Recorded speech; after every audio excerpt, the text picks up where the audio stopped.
Okay, in this short video, I'm going to demonstrate what happens when you export a sheet from Smartsheet and then import it from Excel, and what you lose in the process, and what you need to fix after you've done that import.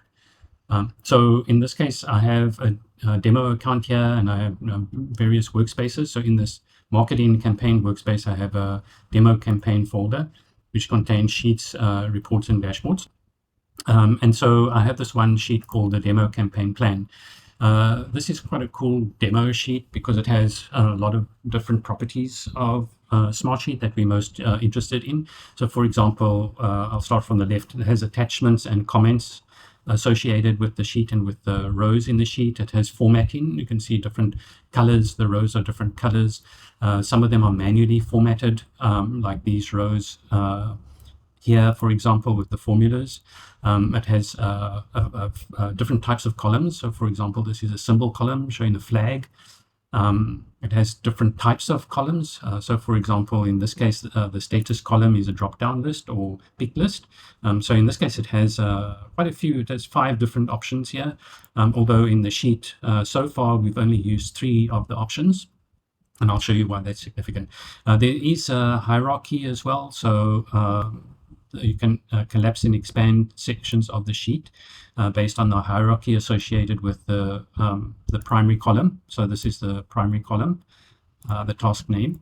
And then it has links to, in this case, I think this is just to one of the a dashboard in the same workspace. It could be any kind of link. It also has cross-sheet links here, for example, that this data is connected to a different sheet. It has an embedded image in the sheet. It has a set of column formulas here that we can see. It's kind of a simple formula just for demonstration purposes. And then it has conditional formatting as well, in this case for the different parent rows, and then for the status column, different statuses for when you select different conditions. Another interesting thing is that it has an assigned to column. So this column actually has it's a contact list column. So it has it recognizes users that are associated with the sheet in the workspace and in the account. Then we'll have another symbol column here. This is just a simple symbol column using the traffic light indicators. And then this has another drop-down list, but this one is a long list of items, right? And they're quite wordy. They're not. It's not easy to see if it's not a short, simple list like this status list, which is short and simple, 1 word each row.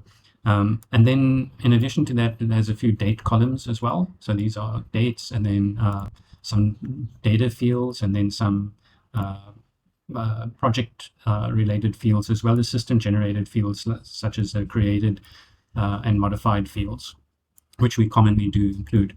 Actually, you can't see it very easily, but there are a few hidden columns as well. So I'll just expand one and show you what it looks like.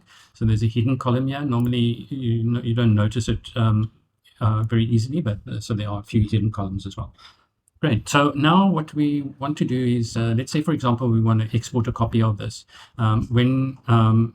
You can do it from the interface. So you can go to File, Export, and then there's various options for you to export to. But I'm just going to do a simple file export to Microsoft Excel. I need to save first because I was making some changes there. And now it's gone and done the export, exported the file for me.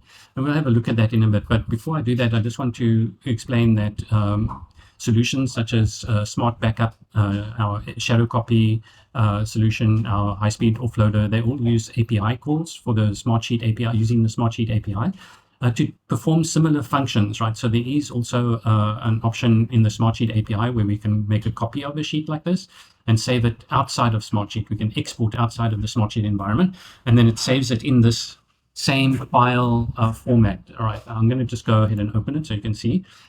So this is that same file saved as a Microsoft in a Microsoft Excel format. So I'll switch between the two so you can get an idea of some of the things that we can see here. So the hierarchy I mentioned, right? There's a hierarchy here that you can expand and collapse. This is maintained in the Excel version of the sheet. So there is a hierarchy component. Things like the flag column, yeah. Excel doesn't, in the export copy, the details of that flag column were not included in the export. So where there's a symbol like this, for example, with a flag, in the Excel version, it's just turned into the text numeric kind of value that was associated with that field in the back end. Then with the status field, remember this is a drop-down list, which actually has 5 different options. So in Excel, it doesn't know what to do actually, what that means. Is it it doesn't know that it's a drop-down list, a pick list option. And the same with all these other fields. So for the embedded image in the sheet, that was not copied, only the link to the image was copied. And then for things like these fields here in this purple highlighted cells, in the original sheet, these are formulas actually, but the formulas are not included in the Excel sheet.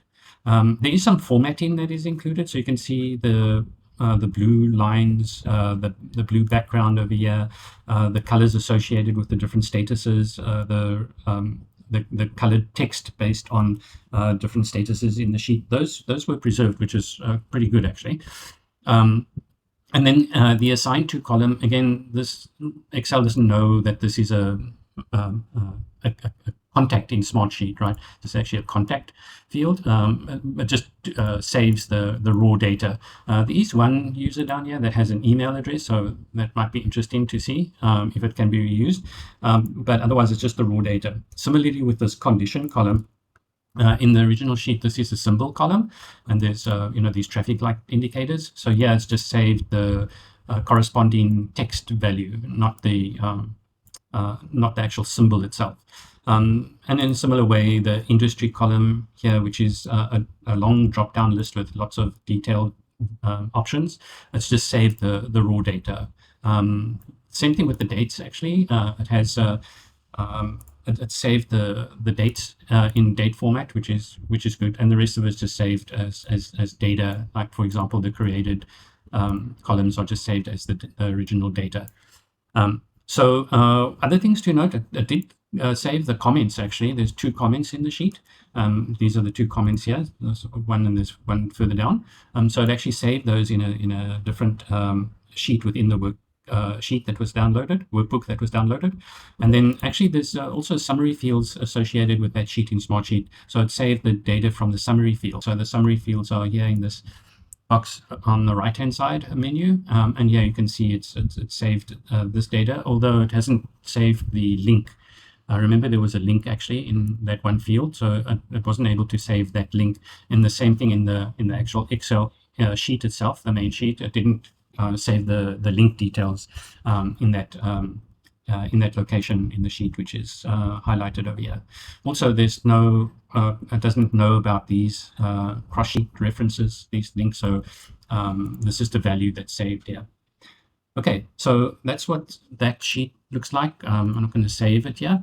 So let's have a look at what happens when we want to import that sheet. So let me just go over to my downloads folder. So this is the sheet that we just offloaded or exported. So I want to import this back into Smartsheet.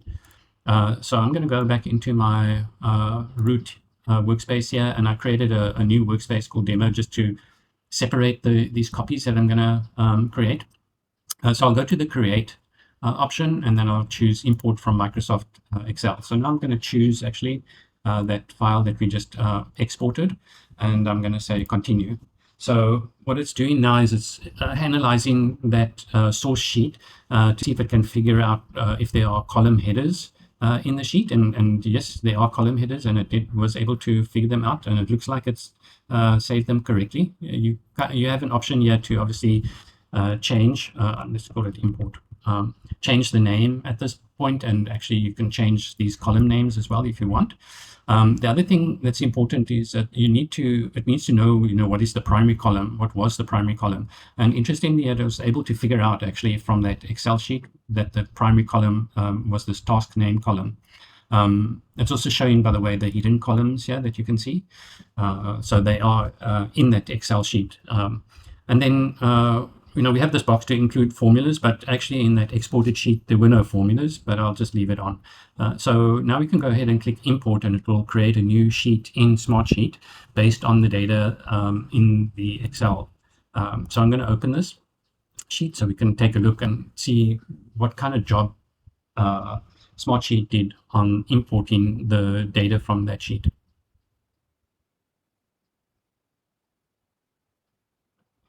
Right, so here we can see the imported sheet. There's a few interesting things to notice. Of course, the attachments are not reattached and the comments are not reattached because this import function didn't go and have a look at those items in the workbook that was exported. And then the flag column, it took a guess. It kind of guessed that maybe this was some kind of a flag column. Like a symbol column, and so it just chose this checkbox column instead of the flag. So not bad, but also not accurate entirely. And then it also created these hidden columns, but it didn't know that they were hidden originally. So it created them as unhidden columns, so you can see them. Then let's have a look at the status column. Yeah, so the status column, remember, is a pick list, right, with different values. So let's choose an open cell and have a look. So actually, it has correctly figured out that this is a drop-down list column or pick list column, and based on the data in the sheet, in this Excel sheet, it created a list of potential options. But remember, actually, in the original sheet, we'll switch back to the sheet. There were more options. There were 5 options here, but only 3 of them were used in the current sheet. So because during the import process, it didn't know about the other 2 options, it didn't add them to this list. So this is something that you would need to go back and fix. Similarly, with the flag, you would have to go back and change this column setting to the flag option, not the checkbox option. And then let's see, the hierarchy, it actually did maintain. You can see here, it retained the hierarchy correctly. So this part of it actually worked quite well. It did retain some of the formatting, but only where it could figure out that the formatting was part of that cell, and didn't really redo the row level formatting. But for example, the status formatting, it did fix that, which was good. Actually, it's not actually it's not conditional formatting, by the way. It's just cell by cell formatting. So if we have a look at the conditional formatting rules in the new sheet, there are no rules, right? It's just on recreated it based on the individual cells. And then we have a look at these formula cells.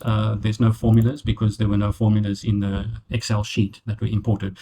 So these are all things that would need to be manually recreated if you want to make an exact copy of the original sheet. So let's have a look at the assigned to column. So if I go down to the column type, it actually did recognize it correctly as a contact list. And I suspect mostly it was because there's one cell in the original source sheet that had an email address in it. If this email address wasn't in the sheet, it's likely that it wouldn't have been able to figure out that this is a contact column, and it would have just copied the data. So in this case, it's just showing the data. What we see here is because it is a correctly guessed that it was a contact column, it is showing these as contacts. And if you click on the drop down, you will actually see correct contacts in this list because this workspace is associated with this account that these users are in.